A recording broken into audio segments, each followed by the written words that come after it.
Good morning, everybody.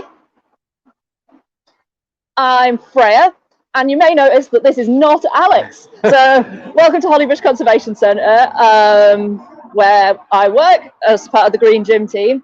And we have got Alex today. He's actually behind the camera, but we're joined by John Preston this morning, who is, many of you may know, as the long-term manager previously of Hollybush, but now the development manager for the North. Yep. Who has come down today because he has a font of knowledge about the history of Hollybush Conservation Centre. So this month, is Local History Month. So we thought, given the amount of work that John has done on collating the history of Hollybush, we should probably do a little bit of local history on Hollybush and the site we have here, and sort of the work that volunteers have done over the years, the history of the building and the work that's going on at the moment and the work that's coming in the future. So yeah, welcome, John. Hello. Good morning. Good morning, thanks for coming down. So we're starting at the beginning of the building, which hopefully we've got some snazzy tech going on at the moment. So Hazel, who's our administrator, is in the background on the computer, so she'll be able to, if you've got any questions, ask them in the comments, and Alex will be able to see them on the screen and maybe ask us live. But if you ask them in the comments, then Hazel will be there and she should be able to answer some of the questions for you. But she will also be doing some jazzy screen sharing things where she'll be able to show you some of the pictures of what the building looked like in 1979 when BTCV, as it was then, now TCV, came in and took it on. And yeah, and we'll be able to compare what it looks like now, ooh, isn't it jazzy, and what it looked like then. So yeah, John, do you want to tell us a little bit about what happened in 1979? Okay, 1979, BTCV was getting going, and there was lots happening in South Yorkshire, and they were looking for somewhere to base themselves in West Yorkshire, and one of the local councillors, the late John Sully, suggested that Hollybush, which was vacant and rather derelict, might be a suitable place. So, yeah, a deal was struck. And for £1 peppercorn a year, or £1 a year, it might have been for 10 years, we took over a derelict building on condition that we did it up, which we did. And I think there you can see from the pictures, it was pretty, it was all bricked up, wasn't it? There's loads of breeze blocks in the windows, and if you look at the top closely at the pictures, the top windows were all, looked like they're all blown out.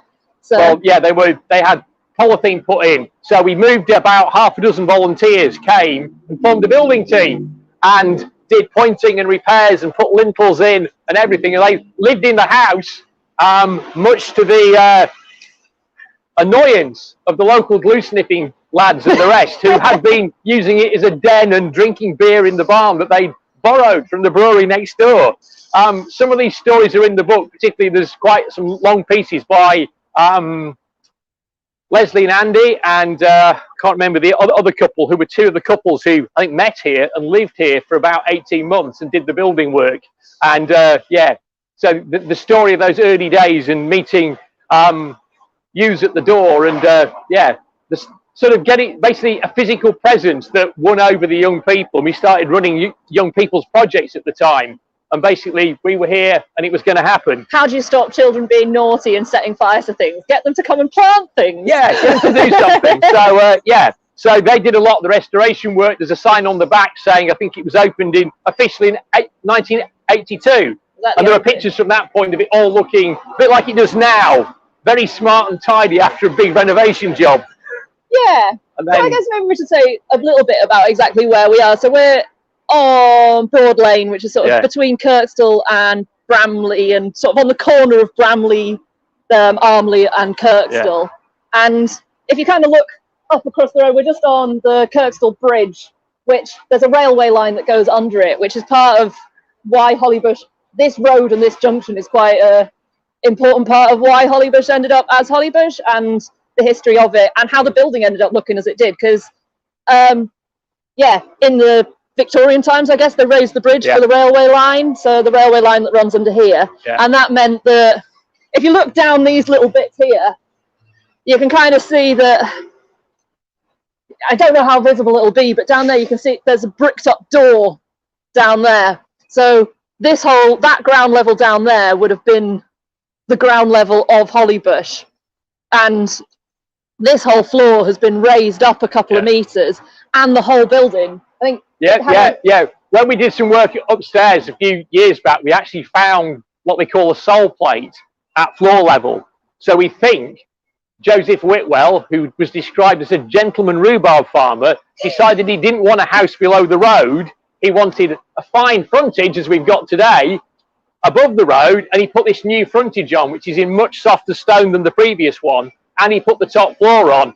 And I suspect that may have contributed to some of the structural issues in that gable wall that we recently spent £50,000 putting right. Yeah, possibly some of the damp problems in the cellar. Inside of the wall up in the roof space, I've jokingly said they just went, they found everything they had left over, because there's bricks, there is cut stone, there is random stone, and all sorts of gash stuff on the inside. And that's one reason that end wall is rendered, because otherwise it would look a complete mess. But the old stone, we think, came from Bramley Falls. It matches the very hard grit stone that the Houses of Parliament are built in. But this is a finer, softer grain stone. And in fact, how it shows you, quite a lot of it is actually coloured cement that we put in about 2005. So well, we didn't. We paid a building restoration company to actually fill in all the hollows that had eroded over the years and actually keep this wall together. There's quite a lot of that stuff, isn't there? Yeah, so all around that window. I've never noticed that before.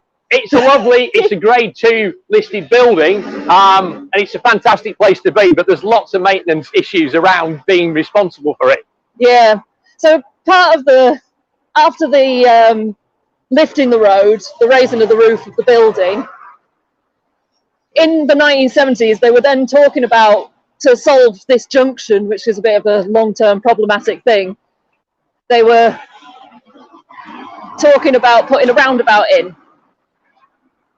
And the roundabout was going to be... Oh, hold on, we're just letting some people walk past us as we're walking around. So the roundabout was going to go to solve this junction problem up here. But what actually happened was that the money never came to fruition for that through the council. But the council had done a compulsory purchase of the rhubarb farm, which had the rhubarb farm stopped in about 1940 or something. Something like that, yeah. And then it had been loads of different things. It had been a garage. It had been a Methodist meeting house. The sound might be a bit funny. We are walking past the road at the minute, but we'll be back round away from it in a second. We're getting onto the drive. So the council did a compulsory purchase of it, but then didn't actually ever get the funds to do the building project. And what that meant was it was just an empty building owned by the council after that. So it did go to a little bit derelict. So I think Hayes has got quite a nice picture of this from when it started. So we've recently had a lot of building work done on this. So the entranceway has just been re-tarmacked. And I don't know if you remember, until recently, up to about here, though, it sloped away down here. And John, it used to be the car park, didn't it? The ramp was put in with the idea that we would be able to put cars in here, but it never happened because you could only get up the ramp if you took a flying run at it. Which is not so much space for a flying run in there, even without the raised beds. But it was more coming up onto here and not knowing whether anyone was coming in or out at the time. So yes, there was a range of buildings along that wall that is in the very early pictures. You can see part of it was burnt down, so you can see the orange stone. But you can actually, if you're into building stuff, you can spot where all the roof beams and everything were. And it is sort of tentatively on the plans that maybe one day, if we need some more workshop space, that we will maybe put them back. Freya says she wants to garden there, but in a nice south-facing walled garden that is an exceptional bit of growing space. Yeah, well, maybe we haven't got a few $100 grand to spare anyway. So. But yeah, so this is now the lower front garden. So we've got veg growing stuff in here. We've got our raspberries there, and this is down there. This is one of my favourite bits. Is that you can see sort of just in that far corner at the back of that raised beds. There's actually, I found out, you told me, John. Yeah. I'd had a dream that I found loads of secret cellars under Hollybush, and then came in. I mentioned this at work, and John was like, "Oh, well, there is a secret cellar." Like, what? There is apparently, through that archway, there was a flight of steps going down to further level, but it was filled in for safety back in the very, very early part of the history. Yeah. So you can't actually see anything down there. It's been infilled. Yeah. We'll have to get Time Team to come along and have a go. Oh, they're restarting Time Team, aren't they? I think they're doing a special. I don't know if it's a special or a series. So yeah, we've got the Kirksville Brewery over here as was. So quite a lot of the pictures, you can see that in the background. You can kind of see the bottles and things. So that was still an active brewery when Hollybush became BTCV. Yeah, the early pictures have got the road tankers on. But now that's a student accommodation. So that's we've now got them as our neighbours. Oh, so that's something we didn't talk about in the upper front. So we call the front garden we started in the upper front. And there's actually some development planning permission going in at the moment to get an accessible ramp put in so that people can get into our offices. So I think this building appears in quite a lot of the pictures. So there's some really run down images. Yeah, you can see them on the screen at the moment.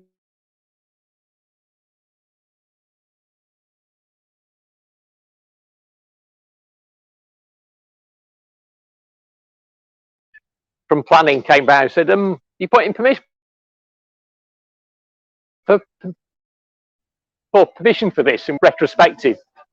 Interestingly, in some of the other pictures, there are buildings behind us on the other side of the car park, and the roof trusses in those buildings were put onto this one. But those were more, they're like the corrugated barns. Yeah, the corrugated barns. Yeah. The timber roof trusses you can see in that building were originally in the outbuilding, which was actually the sterilising unit for the grain medium that was used in the rhubarb forcing sheds.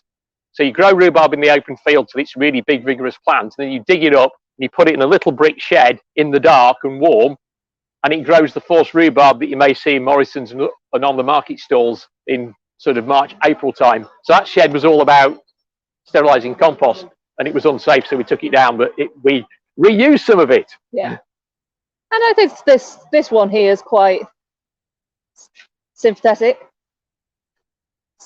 So like, yeah, this building looks like in keeping with the rest of the building, but if you're trying to work out exactly where the barn and things were, on the far side of the car park near where the polytunnels now are, if you know the site. And yeah, now it was a cobbled floor in some of the pictures, but now it's quite a fancy tarmac floor that we've had. Yeah, with footpaths and everything. Yeah, thanks to the Veolia landfill grant and the match funding, we were able to spend a lot of money while everyone was away during lockdown. So, yeah, I think quite a lot of the pictures sort of show this area in various stages of overgrown and things. When was the Roundhouse built? 2017. Sorry. You're allowed to be in it, John. You're allowed to be in the camera. So 2017 was the Roundhouse, which is one of the newer buildings on site. And this has gone through various stages of being the Gruffalo Garden, wasn't it? What else has been here? It was Growing Food in Leeds created it as a mock-up of a back garden for a terrace house to show what could be done in a really small space. And we did have some trompe d'oeil doors and windows, one of which for a while featured the Gruffalo, as well as Snowy, which was the black cat. Excellent. In true TCV humour. Lots of the volunteers who've been coming for quite a long time like to tell us about how this used to be where the bays were, but this used to be the bays for where the now the smoking area. This used to be the base for where the compost would get. So there used to be the garden team that used to get people used to come and get compost from here. Yeah, we used to run a wildlife garden nursery selling wildflower trees and plants, but we also sold various compost. So there used to be a mushroom farm in Armley, and that used to deliver spent compost, fairly huge, like massive, truck sizes. So we had a huge pile of it, and then we just bagged it up and sold it to people, took it away for jobs with a trailer, but I think that's long gone. I think it's now a housing estate, probably. I'm wondering if we can get a look at one thing we have got in. So we've got the Leeds Bradford Road runs along here. So this is the retaining wall for that. And in one of the holes in the wall, I don't know if we're going to be able to see it at all. We're probably not going to be able to. But there's actually a blue tit nest. Yeah. In one of the holes in the wall. So like we get to sit here and sort of spend time watching the blue tits coming in and out of the. Wait for that to be on camera. There you go. Yeah. Who needs spring watch? Excellent. And the tunnel here, if you wanted to pan around, Alex, this tunnel actually used to go through to a level crossing onto the fields the other side of the railway, which was all part of the farm. And there is a sad story that Mrs. Whitwell was actually knocked over and killed by a train on that level crossing. So maybe don't go exploring the tunnel in the evenings. That is quite a sad story. It is. But yeah. So someone digging around in the history of Hollybush in the past found a record somewhere. So if you look through, you can actually see. So it's bricked up at the far end, so you can't get out. So we have stuff stored in here. But you can just see like a little triangle of light. But that was the access for the farm across the railway line until they moved Kirksville Station. The railway used to be 2-track; it became 4, and they moved the station from the city side of the bridge to this side of the bridge. And at that point, the level crossing was in the way of the station. So presumably that's why the ramp that you now see between the railway and the river gave access to those fields. And you can still see a few of the brick forcing sheds on there, because all the fields around here, every field had a forcing shed. If you get the 1908 or whatever it is OS map, every field corner has a brick shed. Because I think this Hollybush Farm, when it was the farm, used to look after the land pretty much all the way along up to the Abbey, but on this side of the river. And I believe most of what is under what is now the Wither estate was part of the farm. Yeah. So the farm, I managed to find it, I think it was a 17-something or other map of the Cardigan Estates. There is a building on the corner which is almost certainly Hollybush. Right. But it isn't named as such. Okay. And we do have some volunteers that still are involved in the project that used to basically do summer jobs on the farm. I'm sure someone said that. Yeah, Alison Gordon's father, Alan, in his youth, I'm sure came and helped with the horses. Yeah, I'm sure there was someone that is still involved. Right, I'm sure. Who knows? But it's the thing. A lot of people have been through this place. We come down. Yeah, I mean, this is quite an interesting bit of the frontage up here. So you can see where in the bricked up windows and things, but you can see some of them haven't been knocked out, so there's still like a blocked up doorway there. It looks almost like it was 2 houses, doesn't it? Yeah, so but if you know the inside of the building, that actually goes through to the triangular fireplace. Yeah. So if you open that door up, you'd be in the fireplace. Yeah. It kind of looks like it's a symmetrical building. If you put a line here, you've got a door there, and if you split it down the middle and then had a house on that side, a house on that side, it does look like it was a semi-detached at some point, doesn't it? But yeah, why there were doors up there before the top floor went on, I've no idea. But because at that point it clearly was one house, you know, because it was laid out with a billiard room and a dining room and all the fancy plaster ceilings were put in. Yeah. Can we get one people of them tell us that? That's what there was. Yeah, but if you look around the place, there are discontinuities in the stonework all over the place. So it's had a long, complicated history. It certainly isn't a pristine example of anything. It's an example of a building that's been modified throughout its life to suit what needed to happen. Over here we've got an example of a building we've put in more recent. This is our newest building, I think. So this is the new outdoor shelter that we did get planning permission for before. I did get planning permission for the bike shed as well. We learned our lesson. I wasn't here when that one happened. Which, that was before our time, and it was that was very early on. But this is now the classroom for the Learning Disability Project, the Hollybush Project. Yeah. So maybe it was built slightly without planning permission when it first went through, but it's now a very valued space. Yeah. And we've also got our wood workshop here.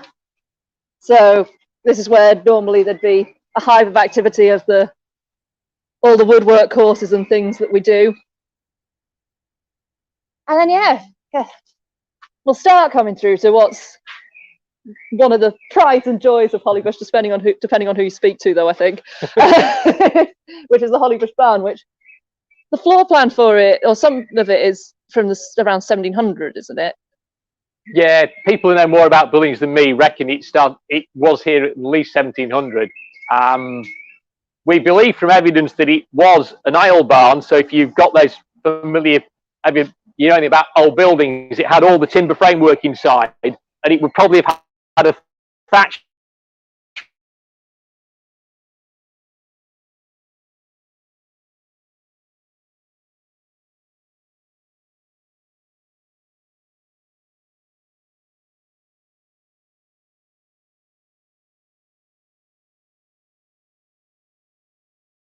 So, you know, constant changes here. But one of the things about Hollybush is it's very rarely appeared in pictures. Most of the old photographs, as in not the 1979 ones, that someone who was involved in here has put on the Leodis website, which is brilliant. They're there for everybody. If you go on Leodis, the only other pictures you get are from when they rebuilt the river bridge in about 1902, and took lots of construction pictures as the Leeds Corporation at the time. And some of them point towards Hollybush, and you can see the outline of the building, but there's no good pictures of the building. There's a few of the canal wharf have been taken, and again of the end of the brewery, and we're in them, but there's no great detail. I mean, on some there is actually a second gable, as though there was a building behind Hollybush, for which I've never unravelled any meaning for it. It wasn't there in 1919, because I have one rather poor photograph taken by a New Zealand soldier who was a descendant of the people who had once owned the brewery, who emigrated. And when he was demobbed at the end of the First War, he came tracking his roots. And in his family history, there is a picture from that road of the old outbuilding and the brewery. So that's almost the only picture we have from before our time of any sort of detail on it at all. Oh, but yeah, the barn goes way back. It's got double doors because in the old days, the corn wagon would have gone through, as my understanding of how barns work, to be unloaded, so the sheaves were on the brick floor. And the brick floor, if Alex wants to squeeze in front of me with the camera, is where the threshing happened. So that's why you have two doors, so you can, the horses can pull the cart in, you can offload it, and it goes out the other door. And it now has, so under those boards, this is sort of evidence of a bit of one of the other points of its history, which is that's where there's the pit. So it went through a phase of being a garage, a car garage in the 20th local century. Lad, his mother once came to a jumble sale many years ago and told the story of him digging it one really cold, wet winter and him coming home absolutely frozen solid. I don't think he ran a garage here for long, but it was very handy in the early days because we used to maintain our own vehicles. So in the past, what was Tom's workshop was actually built to be a garage to maintain all the minibuses across Yorkshire and Humberside. Oh, okay. With unemployed people on a training scheme. Excellent. The office manager had run his own garage business and did know how vehicles work, but yeah, it was quite a relief actually when we stopped doing that and started sending them to a proper garage. Yeah, I mean, so this is one of the most impressive bits. Oh, that light is very bright. I'll move out your way so you can get down here, Alex, and maybe get a better angle of the beams. Yeah. But there's some very big, impressive beams up here, isn't there? Yeah, and some of you may have been to events where we actually tidy up this and don't use it as a huge garage to store anything and everything. And we've had bolting up and fairy lights. the batten around the walls was put up for the first Kirksville art trail, funded by a local resident. And so we've had the art trail 3 or 4 times, I think. We've had Red Ladder Theatre, we've had film nights, we've hosted national launches of programs and stuff, and I'm told that there's been attempts at Kaylee's, but until we've managed to get together the funding to sort of redo the floor, it's not necessarily a floor you'd want to do much over. It was regularly used for Kaylee's before this lot was there. You can dance 4 groups of eight on it, but the University Conservation volunteers often had it for a start of year party, and I think at least one person ended up in casualty every time because they tripped over on the floor, which is a bit uneven, but we can claim it was the drink, not the floor. So yeah, hopefully soon we'll be able to get this maybe slightly levelled. it is on the wish list, but yeah. Yeah. Unless we start getting into looking at the pointing of where the gable end wall is, which possibly isn't the most exciting thing. Has anyone asked any questions in the comments? We're going to head up from the building now and have a look at the garden. But has anyone got any questions or any bits of Hollybush that they'd like to see, or things that they know about Hollybush that they've often wondered, what is that? There is more of the history written in the Hollybush history book. It's available from the office by negotiation for £5. Should we keep walking up? The text is on the website, friendsofhollybush.org.uk. You can read it as a PDF, see more of the photographs, more of the stuff that myself and others dug out the archives, and also read the stories of, I think it's 40 or 50 people who told their They're recollections of their time at Hollybush. Some of them long, some of them quite short. But yeah, it's a wet afternoon. If you've nothing else to do, it's worth a look. Yeah, because one thing we find out is actually a lot of people that come to the courses and things never really make it much beyond this point in the garden. So I'll just walk up. You might be able to hear in the background we've got some of the regular groups going on in our polytunnels. Some of the learning disability group clearly enjoying their gardening sessions this morning. Not really realising they're live on camera. But yeah, so now we come up here, so we've got some of the, there are some pictures that we can maybe share later that of this area, of when this pond was newer, when this was put in. It went in about 2009, 2010. We had a, can't remember which scheme it was, a grant for some, I think, young people engagement and resources. So that enabled us to rebuild the pond and relay everything out. Because yeah, we've got the summer meadow here, which we've re-sown again a couple of years ago. That's now coming up. It's actually looking lovely. Because one of my volunteers who sort of volunteered here in the 90s said there's been a pond here for longer. Yeah, so there was a pond built way back, but it was decided to reshape it. And also we had a very invasive population of, is it crashula, American water fern. Okay. So the idea was to strip it all out and try and get rid of that. I'm not sure whether we were successful. The meadow showing the classic issue. Hollybush is on grade 1 agricultural land, really fertile. Meadows like low fertility. As you can see, it's growing really well. Because if you want to have a traditional wildflower meadow, you want to get your nutrient level down. Which we did do. We stripped it back a lot, and yeah. Yeah, but it looks like we've got some bigger plants getting going that are getting their roots down into the good soil. And but hey, it's great for insects, and it's no mow May. This is definitely no mow. Yeah, but it was actually set out with an idea that this is what you might have behind maybe a large suburban house. So you've got your lawn, you've got your patio, your barbies, you've got a lawn running down to a pond, you've got some veg beds, and then as many housing estates sadly have, they back onto a woodland. It was a bit of inspire people in what they could perhaps do to make their own space a bit more difficult. Obviously, we've got the safety rails and things because of having lots of visitors coming around, and the garden's just a space in which we can do lots of different things to provide good activities for people.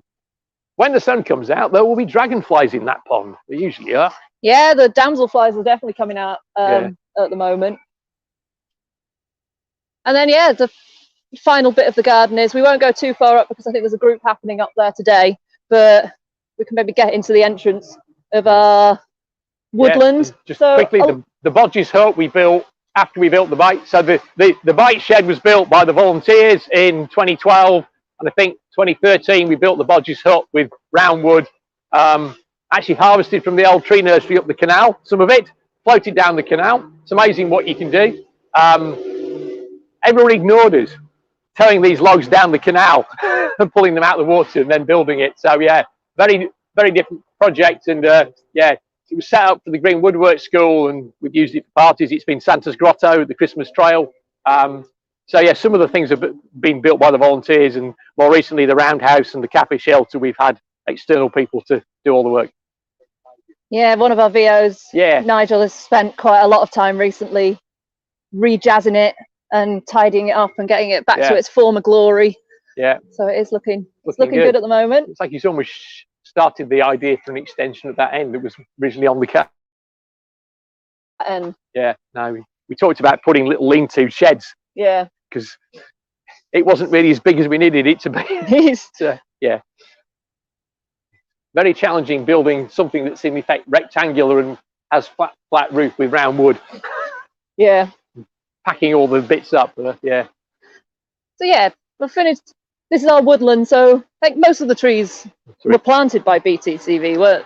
The far alders were here apparently. Yeah. Most of the site was actually covered in cobblestones that had been dumped as part of street clearances and things. Yeah. And in the history book, there is a story of how Giles, who was the first member of staff, managed to arrange for Hargreaves, I think, who were a sort of haulage and aggregate company, to arrange to remove this stuff, and they started on it, and it took them far longer than they thought, and he was getting shouted at by the manager, who said, "I want my digger driver and my lorry back," and going, "No, we just need to keep going."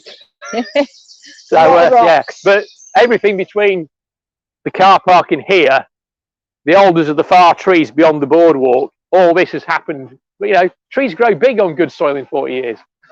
Yep. So they are it's sort of getting to the stage where it is now coming in. It's a mature woodland now, so a lot of the silver birch and things we're having to take out because their lifespan sort of 40 to 100 years. So some of them are reaching the end of their natural life cycle. So it is definitely moving into that stage of mature woodland. I've been down here for ages. There's new fences and new benches and stuff. Oh, it's all very, very snazzy up here. Yeah. So we can get a little bit further that way. So then we've got lots of different habitat areas, looking at demonstrations of, as John says, things you can do.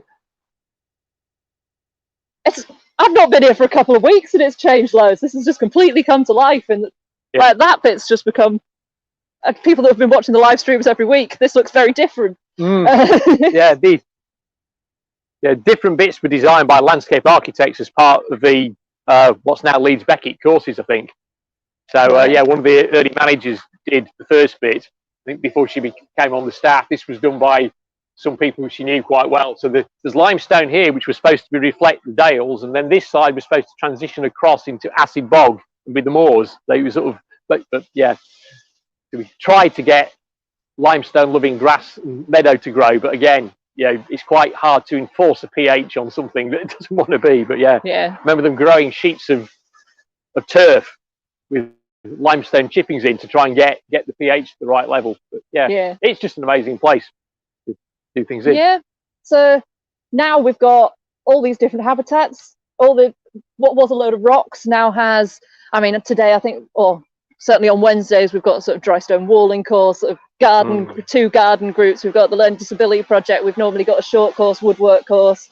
We've got Tiny Outdoor Explorers, which is a young, early years group out in the garden. And that's the sort of thing we get on one day. So it's now, and then we also run the Green Gym Project, where we're going out into communities across Leeds. So we're up in Wortley, Beeston, Seacroft, Oakwood, all over the place. I'm sure I've missed some, the town centre. So we're running, these projects all across Leeds. Skelton Grange spawned, which our environment centre in South Leeds spawned as a sort of outreach project that came from Hollybush. Caroline were volunteers here before that.